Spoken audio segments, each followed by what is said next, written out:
Australia's great race, but in this 1997 version, it's not the V8s of 2 litres, but the 2-litre Super Touring with the entry includes many of the cars from the British Championship. But the circuit remains as familiar as ever, based around Mount Panorama in New South Wales with its spectacular gradients. And the crowds that flock to the mountain are as rugged and demanding as the circuit itself. The race, 161 laps, the entry including the British Championship winning Renault Laguna of Alain Menu with his teammate Jason Plato, and the circuit just under 4 miles, including the high-speed roller coaster of Conrod Strait. Commentary team, Gary Wilkinson, Alan Moffat, and of course, Murray Walker. And on the front row of the grid, Australia's Paul Morris and Craig Baird in the BMW, followed by the first Europeans, Alain Manu and Jason Plato in the Renault Laguna. On to row 2, Harvey and Radicic with the Peugeot, Warwick and Brock with the Vectra. And row 3 is the Patrick Watts, Neil Crompton,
The engines roar, they're ready to go. A great race for 97. Is away, and Paul Morris takes the lead from Jason Plato, but there's 161 laps to go as they come down to and round Hell Corner, starting the climb up Mount Panorama, up Mountain Straight. Everybody's getting round the first corner. Well, that's good, and they stream up towards Repco Bend, the first right-hander, and then into the BP cutting, and Jason Plato passes Paul Morris to take the lead in the Renault Laguna. Behind him in the Peugeot 406, it's double world champion Paul Radicic. Morris retakes the lead. It's terrific stuff on the first of 161 laps, and coming up in the background, you can see Peter Brock is in 4th position in the red and white Vauxhall Vectra. Well, the two at the front are really going hammer and tong at it, Alan Moffat. Yes, they are, and a bit brave for the very opening lap, but it just shows that Paul Morris wasn't going to be intimidated. Plato did the right thing, but a tight move through the first Repco corner on the right-hander. Here we are up onto the top of the circuit now, approaching Skyline.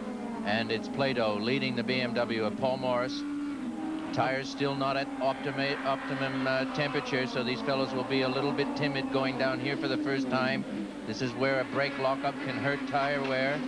And it's Paul Morris is giving Plato quite a hard time, Alan. And Plato, of course, has never driven in an endurance race like this before, whereas Paul Morris has. He knows the form.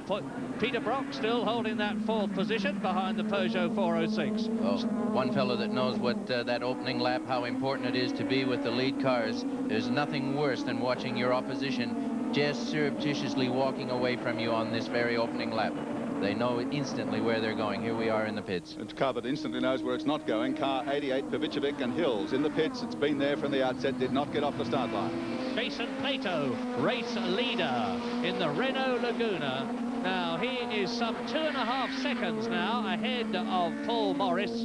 Jason Plato, a very interesting chap. It's only his first year in real top competition as we join the battle between Paul Morris and Paul Radicic, who's moved up into 2nd place.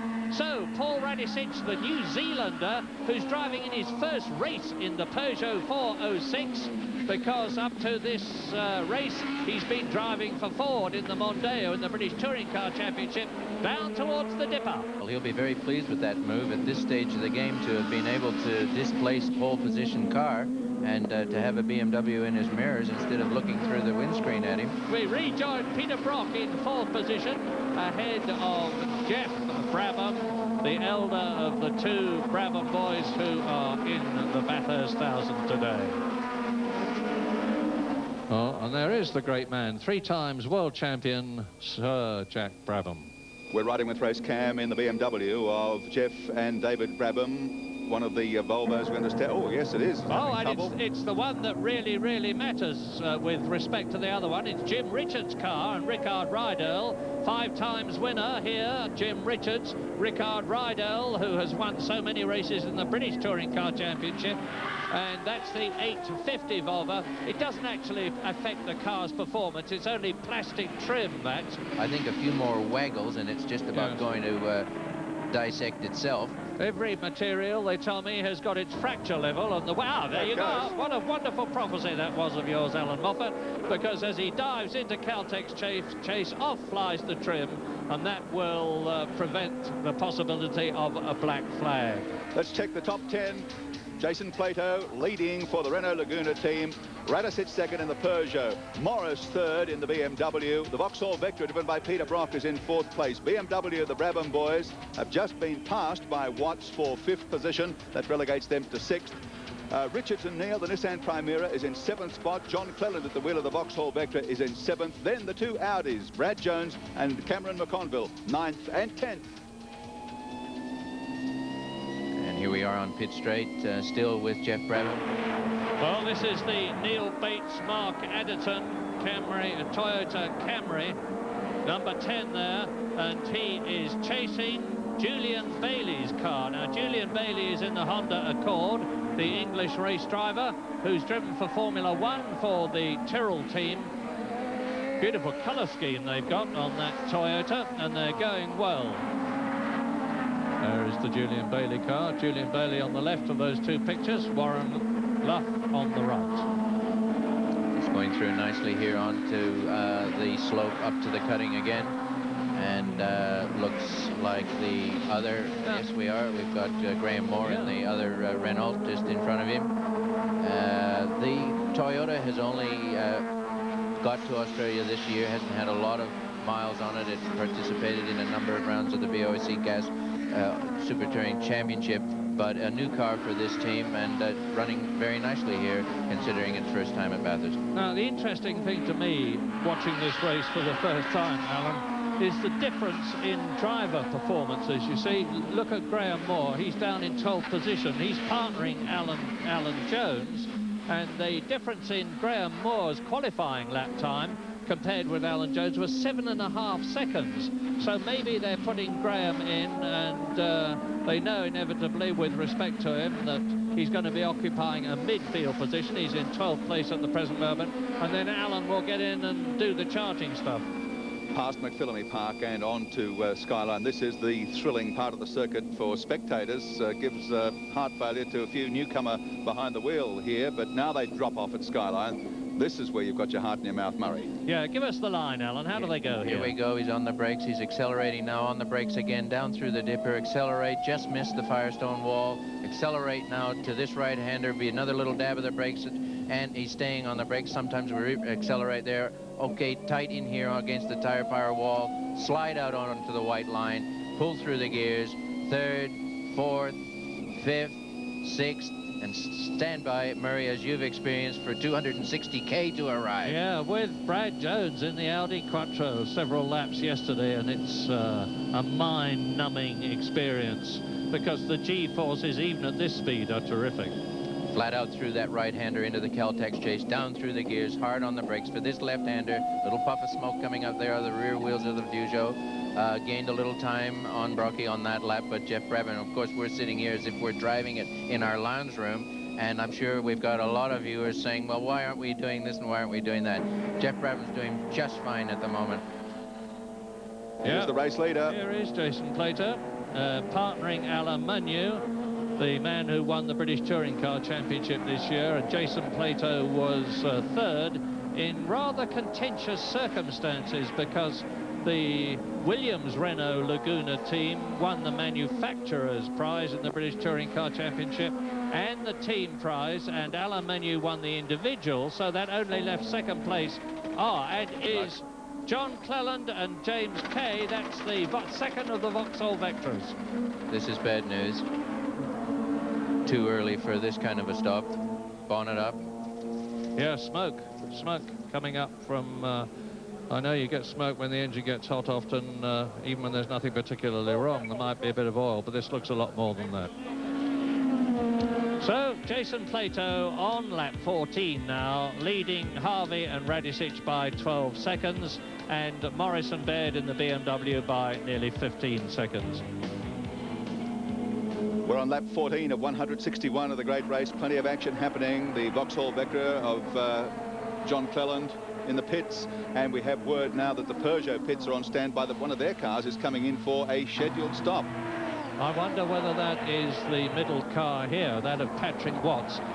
It could well be. He's behind Peter Brock, who's clearly not intent on letting him past, and why should he? No, it's not, because it's Paul Radicic from second place into the pits for his first routine stop. Let's pick up Paddy Welsh on the spot. Gary, this is a scheduled stop. They tell me here at the Peugeot pit. He went out on a half tank of gas, so it'll be tyres. A full tank of gas will go in, the full 80 litres, and there will be a driver change as well. So Tim Harvey will take over from Paul Radicic, but no dramas down here with Peugeot, despite the earliness of this stop. Everything according to plan as far as they're concerned. Now, they should take around about 35 to 40 seconds by the time we get the full 80 litres of fuel in. Tyres are done. No dramas, just the seat adjuster for Tim Harvey. He's strapped in and about ready to go. So tactics by the Peugeot team, as they said to me with a smile just a few moments ago. And as you were talking, Patrick, we saw Patrick Watts on the track being passed by Jeff Brabham, so positions have changed again there. And the news from the Vauxhall pit is that it's a power steering problem, Murray, with the Cleland car. And now we're looking at the back of the 89 car, which of course is the Ford Mondeo of Jenny Thompson, Aaron McGill and Terry Skeen. They seem to be having a bit of brake trouble. And we're on lap 19 now, with Jason Plato's lead increased to 19 seconds appropriately over Paul Morris's BMW. Peter Brock is some 14 seconds in third position now behind the BMW. Oh, that's Jenny Thompson. Yeah, which is Jenny Thompson's car. Great pity, because she's clearly out of the race. She would have been saying, surrounded by all these idiot men that couldn't even keep my bonnet. She's not going to get it to work. She's going to have to drive in extremely quietly. Let's have a look at this incident on replay here, as Jenny Thompson had left the pits after a quick pit stop. Keep your eye on the right of screen. She emerges from the pit lane here. She wasn't going at tremendous speed, which was fortunate for her. Now there it goes. Look at that. It was just not flipped down at all. Imagine if by some means it had stayed down, Alan, until she'd achieved some speed. That would have been horrendous. At that pace, it would have smashed the windscreen for her, but it still given a hell of a fright. It's happened to us all, and the reason I'm so chirpy about it, I've had it myself, and it's not fun. It's expensive. It's embarrassing. And they're going to have a lot of time to get that car back to the pits now. And if indeed the Clark, of course, has said park it. Let's check them out as they stand right from the top. Menu Plato holding pride of place in the Renault Laguna. Morris and Baird in second place. Brock at the wheel of the Vauxhall Vectra is third. Jeff Brabham in the BMW fourth. And Patrick Watts in the Peugeot holding down fifth position at the moment. So now here is Peter Brock. And behind him, Jeff Brabham. They're battling for third position, and battling is the word. This has been a great duel. This has been going on almost since lap 1 between this pair. I've been watching Brocky with interest here, and also Jeff is showing a lot of, I would say, not conservatism. He's showing a lot of patience, and being a Le Mans 24-hour winner, maybe that's what taught him most, to be patient. Ah, here they are. Here is Jason Plato now. So he's in on his 31st. That's not bad going. They'll pick that up later in the day. So close to 32, it doesn't matter. Patrick Welsh is on the spot. Gary, yes, regulation stop and tyres as we see Manu getting in, and he'll throw seat replacement in. Have a look how quickly this is done by the Williams team. It is fantastic stuff. Full tank of fuel, tyres on already. Alarm menu being strapped in now. It's getting very, very hectic down here because Vectras are due in, and they're in the next pit up. The Cleland car has been moved forward, and here comes Brocky, so it's going to get very, very tight here. But this has been perfect pit stop. There's a lot of crushing here. Well, there is the Vectra. Vauxhall is in, the Vectras are in, Menu is right to go. He's out. Right, let's go to David Tapp. David Tapp is with the Brock car. Yes, indeed, a beehive of activity down here. Derek Warwick preparing to get in the car. A very good stint by Peter Brock, which saw him in the top half dozen in the race at this stage. They're taking a little time. Derek Warwick patting Peter Brock on the back, saying, good job, son. And they're now backing the car out. Hopefully there's no problems here. I don't like the look of this. No, it doesn't look good at all. Warwick was preparing to get in. There is some smoke coming from the right-hand front wheel. Maybe they're just trying to reposition the car better because Brock came in rather hastily because of the number of people around the pit area. But there's certainly no sense of urgency here. Derek Warwick not even bothering getting in the car, so this could be a real problem. Here comes car 2. Paul Morris was in second place. Well, he inherited the lead when Plato came in, of course. So now he'll give up the lead, and but he's got one other nice advantage, Gary. He came in on lap 32, so from a strategic point of view, BMW arithmetic spot on there. And Jeff Brabham will move into the lead as in comes one of the Peugeots. Patrick Watts. Patrick Watts in Peugeot 26. That means that Neil Crompton will be taking over from him. But if that Vauxhall Vectra pit stop was delayed as much as it was simply because of a bad manoeuvring of the car in front, that is, to put it mildly, a great, great pity. Let's find out, because David Tapp's got Peter Brock. What went wrong there? What went wrong, very simply, is the crowd of press people were allowed to spill out the pit lane, and I couldn't get in tight enough to get into the refueling bay. So it's cost us a lot of time. The guys were trying to push the car around, but I guess they haven't not been used to this long-distance racing at this track. It's been going on for 20 years with photographers rushing in around it, swarming in. But we've lost a lot of time in that because the car's running perfectly. So now it looks to me as though Jeff Brabham is in the lead in the other BMW Works team car, as we look now at Neil Crompton, who will have moved into the driving seat of the Peugeot 406. Very pretty paint job they've got on that car. Car 23, Alan Jones, taking over from Graham Moore in the second of the two Renault Lagunas, which came in 9th position. By the way, we're on lap 33 now. Jeff Brabham about to hand over to his brother, Race leader. David. Race leader, Jeff Brabham. And as he pulls in, we'll take you down to Patrick Welsh. Gary, everything going very, very smoothly for the BMW team. This a scheduled stop. Now, check the changeover of drivers. No seat change whatsoever. They worked out David, who's just a little smaller than Jeff, needed a pad at his back. So what he's done is strapped it inside his suit. He's strapped it inside his racing suit, so no change in the seat. So that will save time. Fuel going in, full 80 litres. Out goes the fuel. Still a problem at the back. Away we go. Yeah, just a slight hesitancy there at the finish, but a good stop nonetheless. They came in as the race leaders. We'll check where they rejoin. Well, that was a 37-second pit stop, and when Jason Plato came in, it was 47 seconds. So Jeff Brabham has gained 10 seconds there. Joining the track in 5th position. Yeah, and so back into the lead goes the Renault Laguna, with now Alan Menu at the wheel.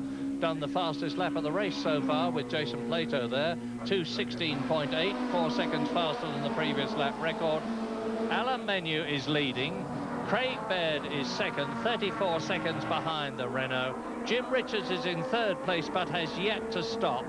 And now David Brabham in the BMW is 4th, and will soon be. Oh, look at this! Yeah, One of the Lagunas. That's the Richards car, and it's the one that matters on the left. It's not car 3. No, it's the Jones car. It's Alan Jones's car and Graham Moore's car, the Renault Laguna, and they are very clearly out of the race. And yes, the safety car's coming out now. Here it is on replay. Coming into the cutting. There's the wheel. Oh, the Laguna has just hit the wall. He's had a brake lock up. Well, we've unjustly accused Jan Nielsen. He just missed what he could do. Okay, so Jason Plato and Alain Menu's car continues to lead as the pace car is out after 40 laps. Second place, the Morrison Baird BMW. Third place, Brabham and Brabham with the BMW. Fourth place, Jimmy Richards with the Volvo. And fifth, Patrick Watson, Neil Crompton with their Peugeot. Harvey and Radicic in sixth place in another Peugeot, then Jones and Beeler, the Audi Quattro. Frank Beeler now at the wheel. Richards and Neil, the Nissan Primera, in 8th place. McConville is in 9th, and Warwick and Brock in 10th position. Lap 43, restart of the great race after the incident that has put Alan Jones out of the event, but the leading Renault Laguna with not Jason Plato, with Alain Menu at the wheel, is going up front. And let me eat a little humble pie, because the procedure here is not for all the slower cars to drop back and let the quicker ones through behind the safety car, but to hold station. But nevertheless, Richard, it means to say that Alain Menu's terrific lead has been eaten into as they all closed up. Absolutely, it's gone. There have been some winners and losers here. The loser, and the biggest loser, would be Menu. That huge lead that he had has gone. But one of the winners will have been Paul Radicic and Tim Harvey, who you recall stopped very early on, and they will have now been able, they did make a second pit stop while the pace car was out, and then catch right up onto the tail of the group. And to a lesser extent, the Peter Brock, Derek Warwick car, because they will have benefited, but not nearly as much. That's right, that was well over a lap and a half or so down. Now he's only a lap down, so yes, you're right there. Well, here's the leader anyway, and it's Alain Menu, and he's on his 44th lap, so that's roughly 1/4 distance.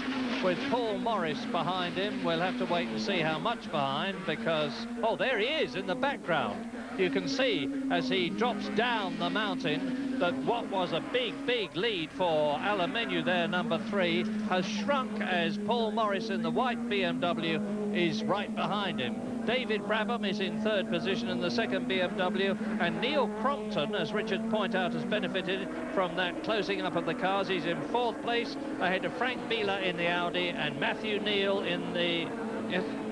Well, a real run from Morris here to stay in for 2 stints. He must be extremely fit to do that. We thought that Craig Baird might have taken over, but 2 stints here in one go, because they ran fully past the 32 lap mark.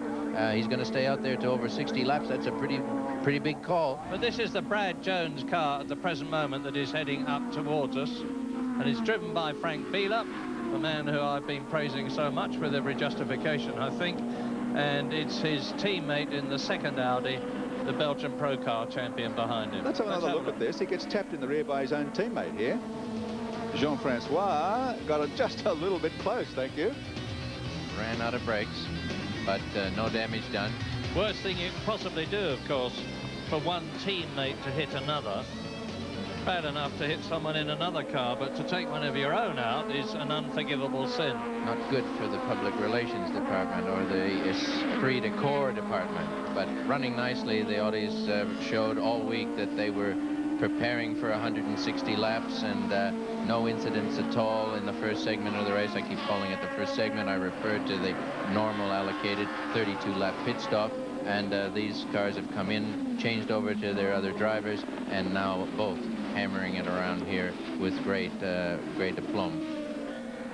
Okay, so let's take a look at how they are running now after 47 laps of the great race. Alain Menu continues to lead now, 4.62 seconds ahead of Paul Morris with the BMW. The Brabham similar BMW in 3rd position. Patrick Watson, Neil Crompton in 4th, and the Jones Beeler Audi Quattro in 5th. Beeler at the wheel. With me is Alan Jones. He's got the flu, he's slammed into the cutting, and he's not a happy camper. Apart from that, it's been a good day.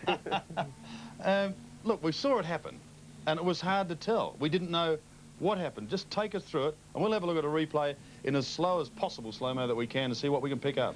Well, you go into the cutting, and you can see it's quite a sharp left-hander there, and you've really got to get on the power nice and early, because you're coming up the hill. And I arrived, it's a blind corner, you actually can't see around the corner, obviously, and you see the car just go straight ahead. Look, I mean, there's just, as I got into the apex of the curve, you can see the oil. Yep. As I got into the apex, now the Volvo's sliding on it as well. Admittedly, he's got his foot on the brake to avoid me, but you could actually see the back of the Volvo coming around. It was sliding on the oil as well. So there was oil right on the apex, and as soon as I got on the power, being front-wheel drive, it just totally lost traction and just understeered straight into the wall. And that was the oil that came from that car directly in front of you? I'm not sure whether it was that car in front of me or not, but there was a great slick of oil from that apex right up almost into the next right-hander. Did you speak to the officials about it? Had a word, yeah. Are we allowed to ask what that word was? No, I just said, listen, you know, correct me if I'm wrong, but is there oil there, you know? And then I got another guy just to verify, just Can I in just case. say something? I bet you didn't say it like that. There is the Renault Laguna leading the Bathurst 1000 on its 64th lap out of 161, with Alan Menu, we believe, coming in at the end of this lap to hand over. I was going to say to his mate, Jason Plato. I think they're all that matey because Alan Menu's implacable decision to push past Jason Plato in a recent British Touring Car Championship race cost Plato second place in the championship. And as we speculated earlier, Alan, with a lead of 30.27 seconds, they'll be in, they'll change, they'll refuel, and they'll be out again, still in the lead. Yes, that'll give them a nice impetus. It'll make their life easier. Their management will be able to control things. It makes it hard on the opposition when one particular car maintains the lead. It really does. I'll tell you what, though, they'll need to, because they stopped on lap 31. If they stop this lap 64, the Audi, we noticed, went for 38, 39 laps. With a pace car, he'll be in probably over 80, I would think, and they'll be looking to do one less stop. Here comes Benyon. Yeah, I'll get the old stopwatch going. And we'll keep an eye on the number 2 BMW. I'll stop the start watch, as I have said in the past, and we'll try to avoid saying again. Right about he comes to a halt, and when the wheels stop rolling, now. Pat Welsh. Gary, yes, it's just been perfection all the way, hasn't it, for this team today? And there'll be a driver change. This is what takes a little extra time because the new seat has to go in. That's just taking an extra couple of seconds, although they've completed that very, very quickly. Alarm Menu out, Jason Plato in. Looks like Paul Morris coming out of Murray's corner. And taking the lead. So they have not managed to get Alan Menu out in the lead. It's 32 seconds since he came in now, and the fuel is still going in. This is much longer than I expected, and in comes the Brabham car from third position. So Morris is in the lead now. Menu should get out in second place. There's a car stopped in the cutting. It's car 88. It's the Hills entry again. It's stuck on the hill. Well, at least they can see it because it's on the entry and not that oil slick on the exit that took Alan Jones out. The pace car is out. You saw the reason why. Car 89, I wrongly identified it before as 88. It is car 89, the teammate, the night racing car, that is stuck just on the entrance to the cutting. That's why the pace car is out. Race leader Paul Morris surrendered that position, came in for the long-awaited driver change to Craig Baird. Let's take a look at it as the pace car leads the field around the track. Here it is. Yeah, very interesting. You'll see them putting some hydraulic fluid in the car. This pit stop took some 49 seconds, as a result of which the BMW has dropped down the field a bit, and when it rejoined I noticed that it was smoking. Now whether that's a bit of overflow of oil from filling up the hydraulic container, which I guess is what it was, or something else, I don't know. But Warwick and Brocky have had some really bad luck because they rejoined the race, and just as they rejoined, the safety car came out, and that's prevented them in effect from making up the lap that they had lost. Car 2, the BMW, rejoined the race in 6th position. So race leader now again is Jason Plato in car number 3, the Williams Renault Laguna. The safety car, and you see there is the Warwick Brock car, or shall I say the Brock Warwick car right behind it. After driving a double stint, I don't know whether he's got breath to talk, but Paul Morris is with Pat Welsh. Yeah, he's very relaxed, actually. 67 laps you've been out there. You're entitled to be in the caravan resting. I'm pretty well in good condition. Was drinking all the way, and the car was just running beautifully. Had a flat tyre at about lap 20, which made us pit early, and I just had to stay in till the fuel ran out. And we were blessed right at the end there. We got a yellow flag, so we just changed drivers. Now, was there a misunderstanding, or did you decide to do 2 stints? Not really, but the flat tyre really early on I had to pit, so we took on fuel when I had the flat, and I just had to stay in the car till I ran the fuel out. We saw the bonnet up in that last stop. Any dramas? No dramas, just topping her up with oil just to make sure she's got enough to do the 1,000 Ks, and everything should be fine. This was something that we've said all week, the reliability of the BMWs, and it's been proven so far today, hasn't it? It is. It's the car's going strong. It's as strong as it was at the start of the race. Times are really consistent, whether it's on light fuel loads or full fuel loads. So as long as you know, we can keep going all day, I think we're in a chance. Well done so far. I'll let you go relax. Thank you. Thanks, boss. There is no end to the drama. Car 6. Oh, this is the Peugeot Tim Harvey, Paul Radicic car. Radicic is at the wheel, and effectively they were in second place in the race. And there's been a mishap. They've hit something. Just smashed the wheel in, Gary. It's got toe in. It's rubbing against the wheel. He'd be lucky not to blow that tire. Look, he's opened the door just to get rid of some of the smoke inside the car. And he's got to limp back a long way. He's not even at forced elbow yet. That tire is likely to be on the rim by the time it gets even onto Conrad. Just wearing itself away there on that front mudguard. But severe damage to the left. Ooh, he can't even steer it. Very hard for him to get it to turn right because it's already turning left. Really tough luck for Tim Harvey. He was going so well. The Peugeot was going so well.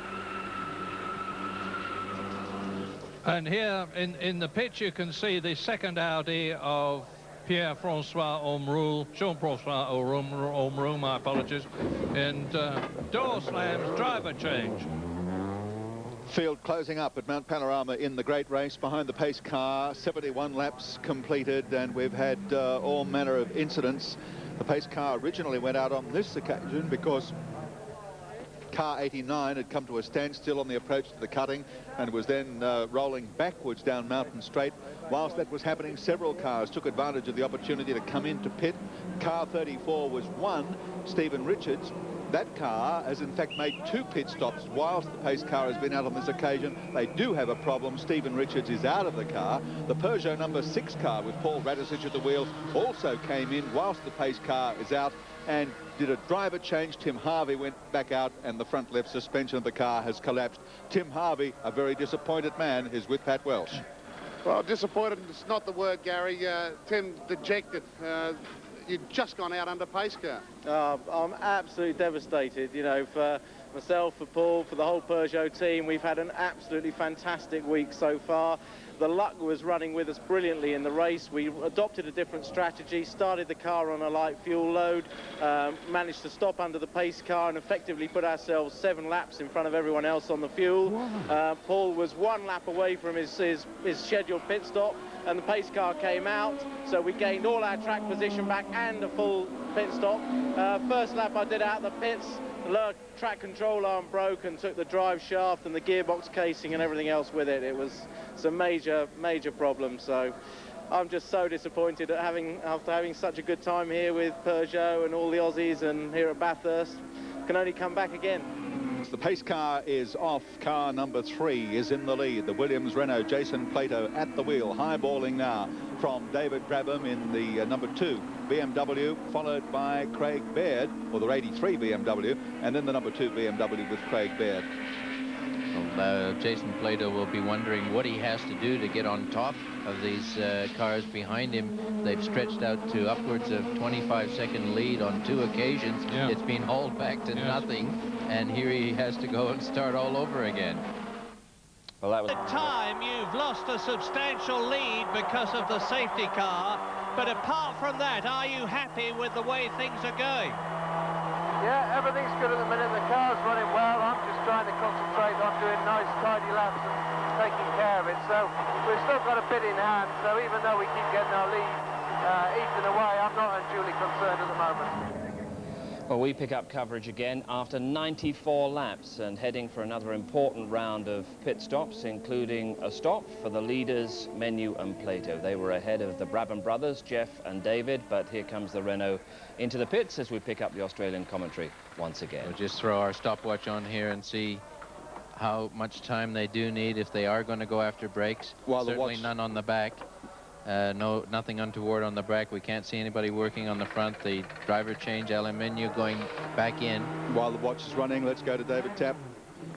Yes, Gary, I'm actually standing right opposite the Peter Brock, Derek Warwick workshop where the Vectra has just pulled up. Derek Warwick will get in the car. Peter Brock, another fine driving stint by the veteran. And Warwick very keen to get in there and get on with the job. He loves this circuit. It's really just a basic pit stop. They're going to change tyres. The fuel's going in as I speak. And at the garage just a little further down, here's the Renault team, and Pat Welsh is there. Yes, front brakes for the Renault team, and that's what's taking just a little longer, but this was scheduled. Interesting stat from down here. Air temperature at Bathurst at Mount Panorama has gone from 18 to 25 since race start, but the track temperature has gone from 18 to 35. So it's pretty hot stuff down here at the moment. But it's just taking a little longer than expected for the Renault. Alarm menu is well and truly strapped in and ready to go, but the brakes are taking, especially this right front, taking just a little longer than expected. Alan Menu sitting there trying to be calm, but so very difficult when you know you've dominated the race all the way and that you're in the process of losing the lead through no fault of your own. I can tell you he's just lost it. In fact, I think he's just gone a lap down. Yes, well, 3 minutes in the pits, it's got to be at least a lap. No two ways about that. Menu will settle in there. Be surprised not to see a little pump up of the brakes on the pit lane. New leader, Craig Baird, number 2, BMW. Yep. This is what so many people expected to happen. And confirmation that the number 3 car is a lap down. And that now Cameron McConville and Brad Jones in the 2 Audis have moved up into 2nd and 3rd places. Alan Manu down to 5th position at the present moment because Jeff Brabham has moved up into 4th place. Well, in the next few laps, problems for some of the leading runners, including the Renault of Menu and Plato, into the gravel trap, and with a broken differential wouldn't go much further. They were out of the race. And the Peugeot of Patrick Watts and Neil Crompton out of fuel and out of contention also, taking the slow way back to the pits. And in the pits would be the Vauxhall Vectra of Peter Brock and Derek Warwick needing a replacement drive shaft. So the race starting to take its toll. And we would rejoin the action with 130 laps gone, 30 to go. The local BMW Works team of Paul Morris and Craig Baird were out front, ahead of Audi's Cameron McConville and Jean-Francois Hemroux. 30 laps to go. David Brabham is really flying in the BMW. He's just gone round 2 seconds faster than the Audi in front of him in 3rd position. Got the gap down to 14 seconds. So BMW bidding not just for 1st and 4th, but for 1st and 3rd, or even 1st and 2nd, depending on how the fuel stops go. So 2 BMWs battling 2 Audis, and the BMWs are sandwiching the Audis. David Brabham is 4th. Ormerul is 3rd in the Audi. Beeler is 2nd in the Audi. 50 seconds now behind Craig Baird. We're riding with David Brabham. Craig Baird, the New Zealander, is due to come in, we think, in a couple of laps' time. Coming into the pit lane now. Now the excitement is really developing. This is the end of lap 142 out of 161, and I really am going to get the stopwatch on this because this pit stop is going to be critical. While the clock's running, let's join Pat Welsh. Well, Gary, this is the one they've been waiting for all afternoon. It's been a game of tactics. Bonnet's up just to check on that oil problem that they've been fighting all afternoon. Now, we are putting tyres on to answer Alan's question. Yes, the tyres are going on. Just a top up of the fuel, but I can tell you that they still believe the 2nd car can win this race, the Brabham car. Now, this is a lightning fast stop. Out we go. That was a Morris is river. on board. That was an absolutely sensational stop, 22 seconds. And as the BMW leaves the pit lane, here is Frank Beeler entering the finishing straight. Look there, he's going to take the lead. I think Frank Beeler is going to get through to the lead. And very close indeed. There is the Audi as the BMW comes out into lap 143. No, the BMW is still ahead. So BMW leads. Right up tight behind him is the Audi of Beeler. Right behind him is Ormerul's Audi. And David Brabham has got the gap down to the Audi in front of him to 4 seconds. It's going to be a barnstorming finish of the Bathurst 1000. This the dice for 3rd and 4th now. And it's we're Brabham, and there's a shout of delight from the BMW pit because David Brabham has gone past. Oh, look at that! They're both out, both the Audi and David Brabham. Terrible mistake there between the two drivers. Let's not pass judgment until we see the replay, but that hasn't taken Craig Baird away from the lead, and Frank Biela will still be hounding him. And up into third and fourth places, sensational, come the two Volvos of Rickard Rydell and Jan Nilsson. Up into fifth position comes Warren Luff. Up into sixth position comes Peter Brock. And this will bring out the safety car. Knew they had to do it. Couldn't resist it, had to. It's a dangerous situation in the BP cutting. Definitely one of those cars has to be pulled out of the way. Boy, oh boy, here we're going to have a race almost in the closing stages under a pace car. What a finish. This is a sensational and most dramatic development in the concluding stages of the Bathurst 1000 for 1997. You can see... Oh! Brabham rejoining. Is his car damaged? And Home Rule. Well, they both got reverse organized. They calmed themselves down, gathered themselves up their composure, Murray, and they're trying to get going again. Yeah, I think Home Rule was going to have to risk running around the wrong side of the wrong way of the course, but maybe I just got the angle wrong.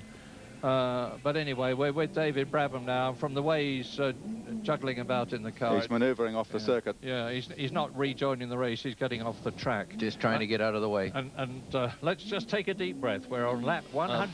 We're on lap 146. Here's how it happened on race cam. Past goes Brabham. I thought there might have been a touch there. Now, what happens from here? Brabham turns in. Left-hander, all right, hasn't hit anything. And up come on the inside, the Audi has a dart into the inside. There it is. David didn't see him coming, and whammo. Fairly cheeky move there on the part of the Belgian, but don't believe David Brabham was expecting that. Well, we mustn't pass judgment. I would put it down to inexperience. But look, the BMW is going again. Debris trailing from the back of it. David Brabham is back in the great race, and he'll be trying for third position now because the Volvos will have moved ahead, subject to the right figures appearing on our monitor. I'm not going to say that just for sure. We haven't seen them go by, but that's only body trim that's trailing at the back. It's not affecting the performance of the car at all, and it looks as though it's not affecting the handling or the speed, for that matter. Pace car is out there. This is the view, queuing up behind.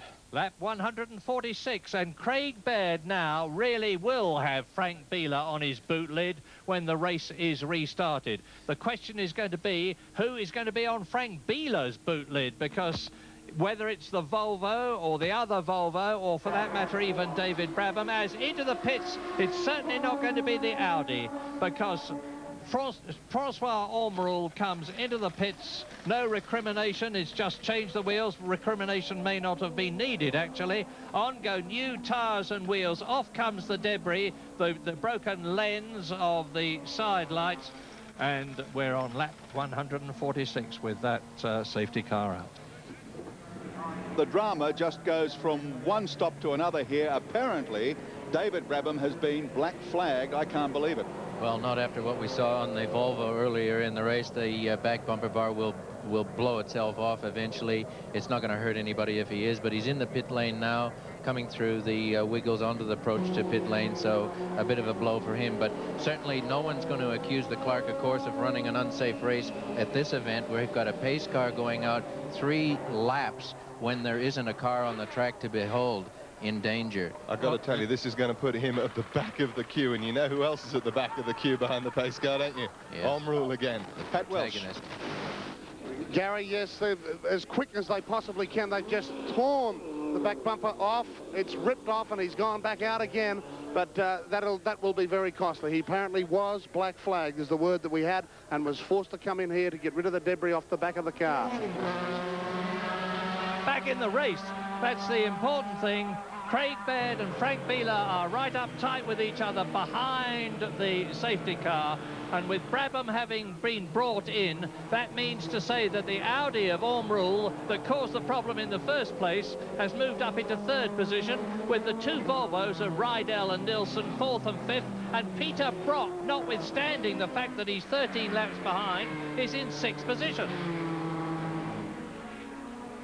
The Bathurst 1000 is on again. Lap 149 coming up out of 161 as Craig Baird bursts up towards the mountain with Frank Bieler much closer to him than he has been, and that German is implacable. He's got the four-wheel drive Audi wrapped around him. The green flag says race go, and Craig Baird is the man who wants to stay in front, while Brabham and Ormrule are trying to get through the traffic and get those third and fourth places. This is where Craig Baird has got to do it. He's really got to concentrate over the next 20, 30 seconds to shake off Bieler. He's got a world champion driver behind him, and this is a real test of, not a baptism of fire, but a real test for him. This is hard yakka for a driver, knowing that he's carrying the pride of his company through to a Bathurst win. And despite all the drama, Brabham and Ormrule, Brabham is up to third position, and they are only a matter of seconds behind.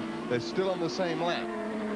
This is a superb finish. And two great racing companies up front. BMW, that have done so much from the motorcycle racing days before the war, through with super touring. They've provided the 12-cylinder engine in the McLaren F1 car that's done so well in GT racing, leading the championship at the present moment, and of course took Nelson Piquet to World Championship victory in the Brabham in 1983. The Audis have got a great race heritage too. Well, it looks to me as though Craig Baird is increasing the lead over Frank Bieler, who we are riding with now, while a very worried and tense Brad Jones hears me talking, smiles instead. Hiya, Brad. That's broken the tension for you, sunshine. And now over the crest they go, and flying past the tail enders. That was Julian Bailey's car that Frank Bieler has just gone through. Now into Caltech's chase. Craig Baird leads. Here we go. The left-hander off the brakes, accelerate. Right-hander down into your corner, Murray. You're not going to get away from that now, I'm afraid. I don't want to get away from it one little bit. This is an absolutely fabulous place for an absolutely sensational race. And we're into now, coming up to lap 150 out of 161. And who would have thought that it was going to be as close as this in the closing stages of the Bathurst 1000? There's Craig Baird. Now, is he? Yes, he's pulled out nearly 2 seconds over Frank Bieler. So, in fact, it's just over 2 seconds, and it was only just under 1 second before, but he's coming up behind the Hyundai. He's flashing his lights to say, I'm coming, I've got to get through before we get up to the right-hander at Repco. Whatever you do, don't pull over now. Oh, he's staying there, he's blocking him, and this is a great opportunity for Frank Bieler. And look at it, he's taking him, he's right up behind the BMW, which is still behind that Hyundai. This could decide the race if he doesn't move. There must be yellow flags out. There must be. I can't believe he wouldn't have passed him otherwise. No, he's gone by now. You've never seen anybody be in such a useless position. They both passed with leaders coming by, but Baird again accelerating away from Bieler. Bieler couldn't quite capitalize on that, but that would have been a heart stopper. Tough part for Bieler, Alan, was having to lose momentum on that part of the track, carrying 100 kilos more. The moment they backed off for Repco, Gary, that was it. So Morrison, Craig Baird continues to lead. Jones Bieler, with Bieler at the wheel in second. McConville and Ormrule in third. Brabham's in fourth. Richards and Rydell in fifth. Tension running high here. Nilson McLean, 6th. Warwick Brock, 7th. Nelson Matthews Holden, 8th. Chapman Bradshaw, 9th. Bailey Luff, 10th. 11 laps remaining in the great race, shaping up as one of the greatest finishes ever. Just 6 seconds between the top 4 cars as they stand on the track. Craig Baird, BMW, Frank Bieler, Audi, David Brabham, BMW, Jean-Francois Ormrule in the Audi. Alan Moffat doesn't come any better than this. With fading light, the drivers are going to have a... With a fading light, it's a little bit hard for these drivers to pick the apex coming up onto the mountain. But one thing that is clear, we're seeing the red-hot brakes on the front of Craig Baird's BMW. And David Brabham's BMW is smoking heavily, but he's still the fastest man on the track.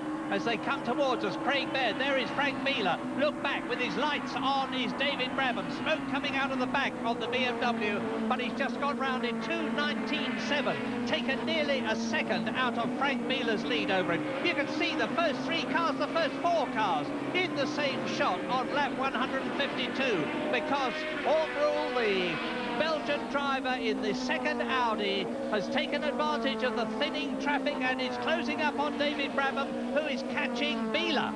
Yes, well, I think that black flag might have really got the ire of David Brabham, because he has really pulled it out on these fading laps. And who's to say who's going to be on the podium? That wasn't a black flag, that was a red rag that were bull. Well, I think you're absolutely right, Gary. But look at him coming through here, the speed through Skyline, just touching the curb, beautiful control of the car. Brother Jeff in the pits will be very proud of watching David do this run. Here we go, down into the dipper. Look at this thing fly. And so will Father Jack, who's in there as well. But hats off to Craig Baird. Let's not forget him, because he's keeping his cool and staying ahead of these three. Staying ahead of Frank Biela in the Audi. Staying ahead of David Brabham, his teammate. Staying ahead of Jean-Francois Omroul, the Belgian, in the second Audi. Now, down Conrod Straight. Over the crest, down to Caltex Chase again. This is lap 152. We've got 9 laps to go at the end of this. Each of them 6 kilometres plus. And Jeff Brabham looking in the inset there at how his brother is doing. And hi, Jeff, you can see for yourself. It's great stuff here at the Bathurst 1000 at Mount Panorama. Boy, am I glad I came here. Look at this, under the bridge. Down into Murray's Corner, hard on the brakes. Listen to that sing, wick, wham, bang down through the gears on that Hollinger gearbox. This is a tremendous credit. And look at the light in their eyes, you're yes, quite right. It's very hard and a lot of windscreen. This is from Biela's Audi. Well, look back from Biela, and there's David. There's David Brabham. I'm a-coming, Frank. Just keep your eyes on my headlights in your rear mirror, and they're getting bigger and bigger and bigger. I'm going to have you before this race is over. Yes, no, you're not, says Frank. Once he gets into the slipstream, that Audi's fairly wide and definitely will help pull the BMW along. And this is helping Craig Baird, of course, because Frank Biela is not just worried about catching and passing Craig Baird, he's even more worried about keeping David Brabham behind him, and he's just quite right to be worried. Look at it. Yes. David is flying. Second is certainly better than third, and the way David Brabham is hounding and catching Biela, he's got his hands full, Murray. Lap 153, getting closer all the time. Look back, there's David. Look forward, there's Frank. There's Frank, looking forward. Looking forward, there's Skyline, and now the dip down into the dipper. This is the time when drivers have got absolute maximum concentration, and these fellows are unlikely to make a mistake. Even though their nerves are being run ragged here, they'll really be at fever pitch, adrenaline in the body. They'll be doing everything they know how as professional drivers. You bet. Frank Biela has driven here twice before, and he was second in 1989 in the Ford Sierra. He's second now. Is he going to go one better or one worse? He's going to go one worse if David Brabham has got anything to do with it, as they hammer down Conrod Straight. Sir Jack looks at the monitor and sees his son. Hi, Jack, tip your cap, I saw you do it. And look at the oil smoke coming as they come up to David Bailey's Honda Accord, go through on the inside at Caltex Chase. That was a mighty fast move. Yes, he's in the slipstream now. By the time they break here for Murray's Corner, David will really be able to size Biela up. He'll be running along him, not parallel with him, but running with him along pit straight.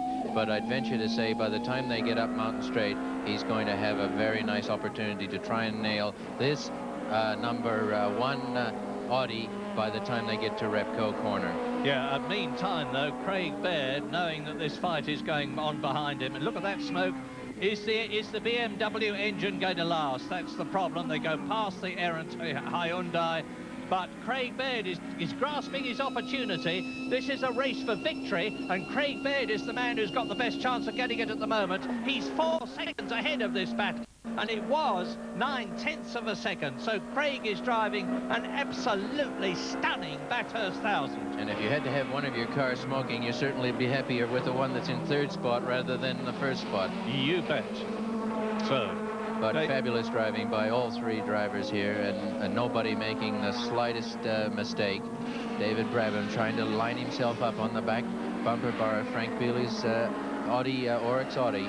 Well, David Brabham won the Australian Gold Star in 1987. If he closes up, BMW will give him Australia, and he's closing up and he's trying to go through.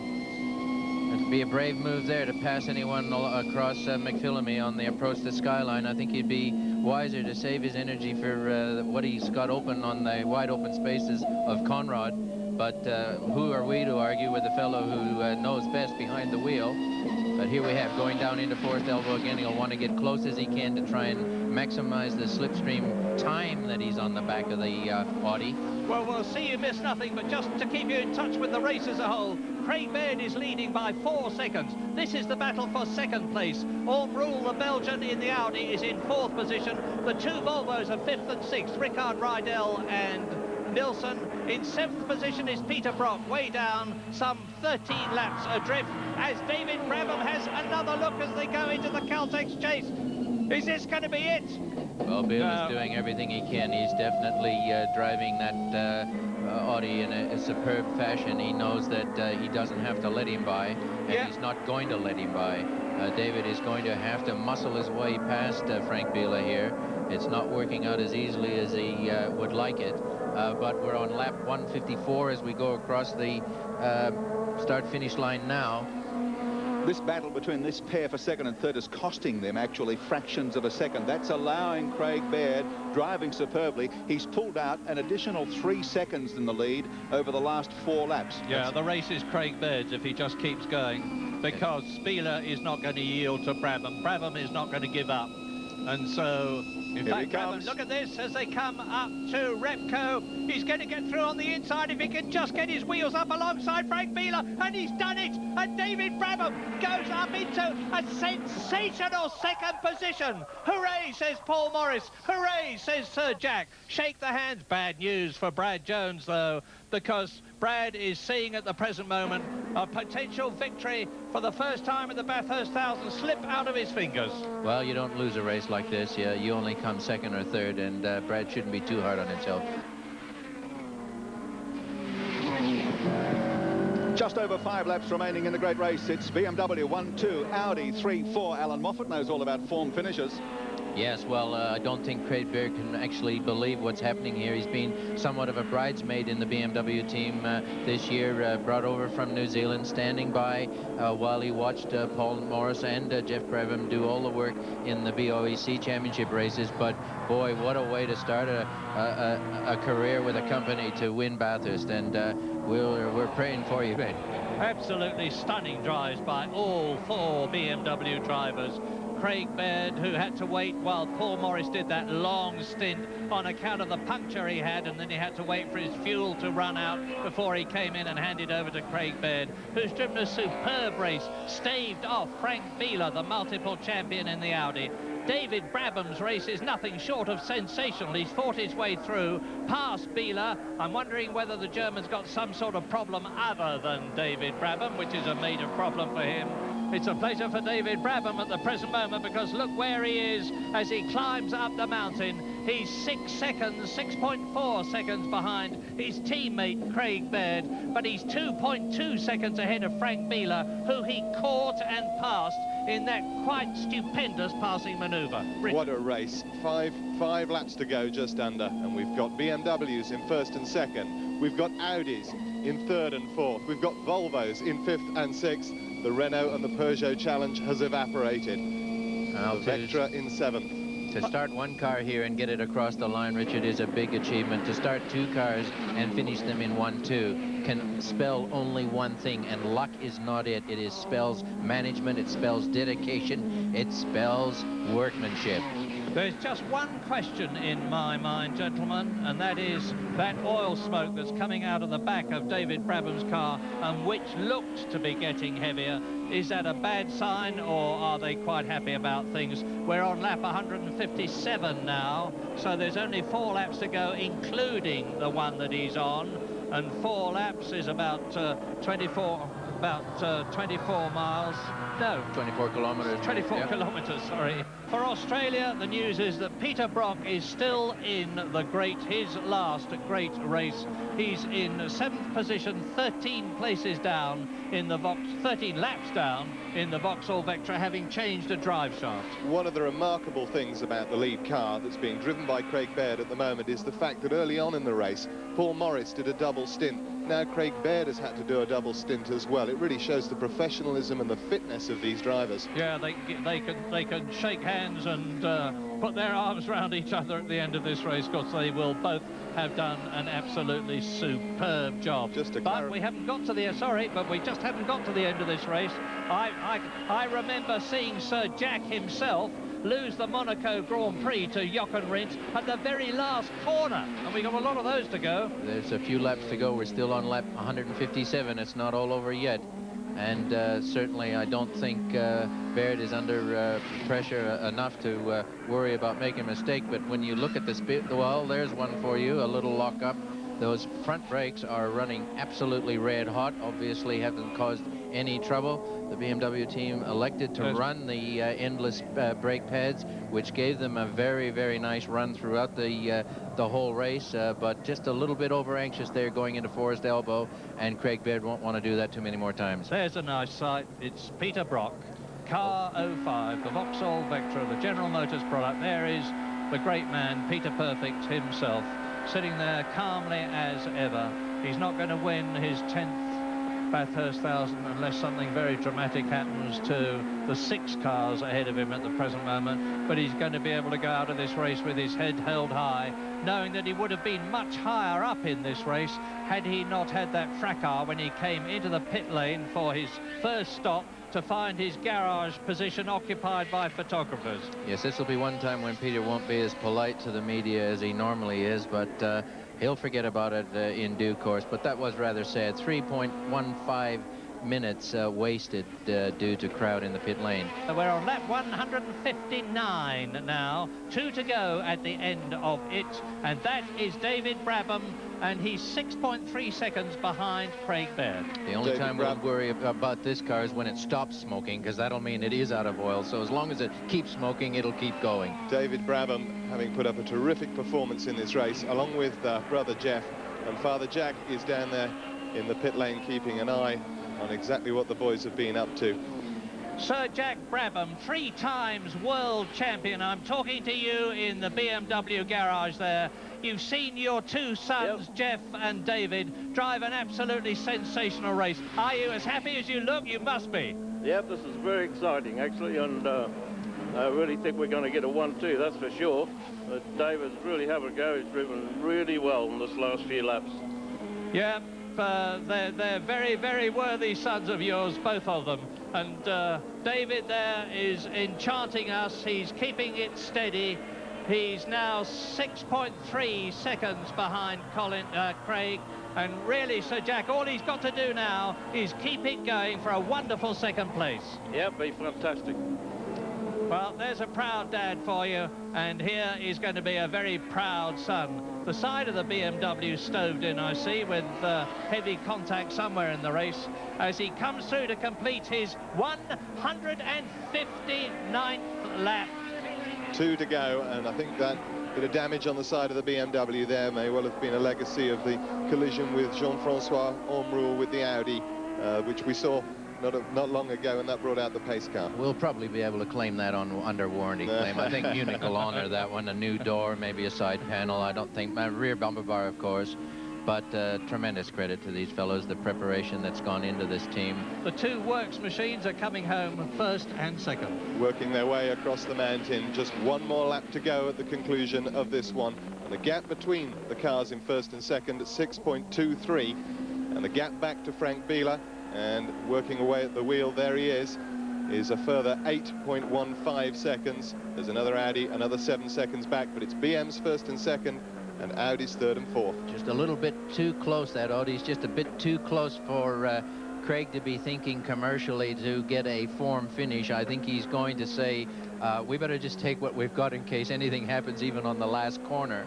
But the form finish for a 1-2 is awfully nice if you can pull it off. Craig Baird leads David Brabham by 6 seconds.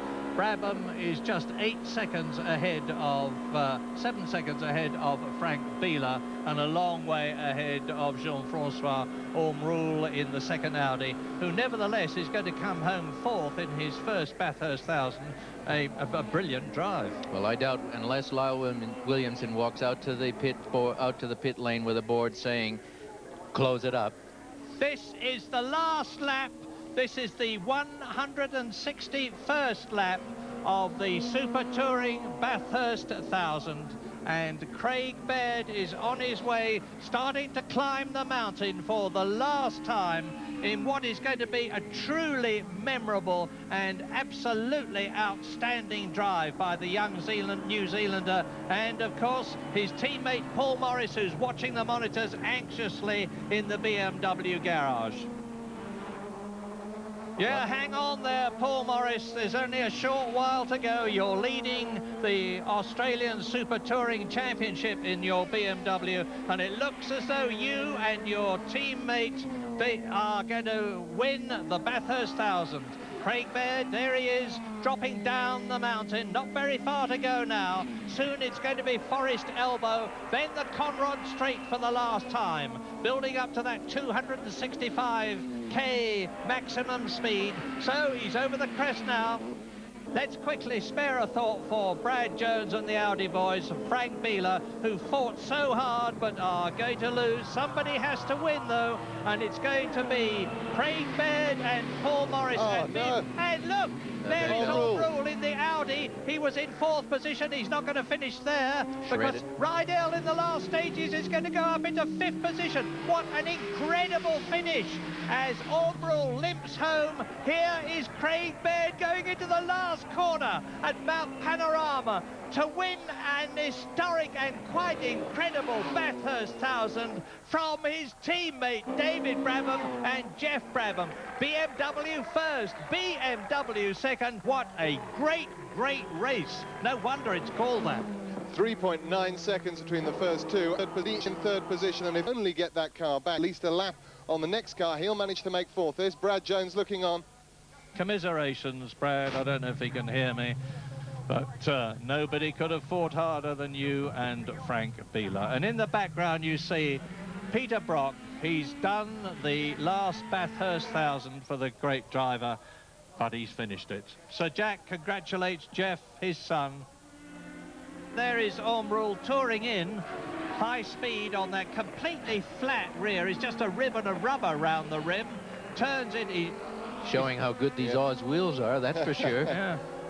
And he's round the corner, and he's going to take 4th position. Well done. Tony Newman and Dwayne Bailey, that's their Peugeot 405, being pushed across the line. Look at the encouragement from the crowd. Push!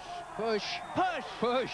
Come on! One more time, mates. One more heave, Dwayne, and you're going to be there. And we'll call it quits. He's got the flags down. For Fastway and yourself. Oh, they're deciding he's collapsing. Oh, let him go. Yeah, over the line goes the car. Every finisher with a story to tell. The closest finish in the history of the race. The celebrations for BMW and Paul Morris and Craig Baird. And I hope they enjoyed those celebrations, because 5 hours later, after a protest, the result was changed. Morris and Baird were disqualified because Baird had exceeded the permitted 3.5-hour driving stint. The victory given to the Brabham brothers, who themselves had survived a protest from Audi for overtaking under a caution flag. So BMW eventually get the win, but controversy all the way in the 1997 Bathurst.